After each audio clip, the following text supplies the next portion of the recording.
الملك المغرب والملك محمد الخامس وولي العهد الحسن الثاني، قلت بأنه كانت مساعدات كبيرة للثورة الجزائرية. هل يمكن تكلمنا باختصار عن هذه الأشكال تاع المساعدة تاع الشعب المغربي؟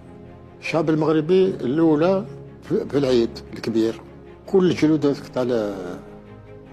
تاع الكباش يلموهم كامل من الشعب يبيعوهم ويعطونا دراهم للجبهة. هذا من ناحية الشعب. من ناحية الملك ولا الملوك يعني ولا السلاح كيجي لحنا من الخارج، يجي ينزل في دار البيضاء. شكون اللي يستقبلوا؟ مغاربة. الجيش الملكي. الجيش الملكي هو اللي يستقبل، يخبيوه عندهم ومن بعد يعيطوا لنا نديوه. هذا في وقت محمد الخامس وفي وقت حسن الثاني. حسن الثاني قال لك شوفوا احنا نعطيكم السلاح، وعطونا السلاح ومن بروح. قال لك بصح ما نحبوش كرتوشه واحده تحكي بها في البلاد.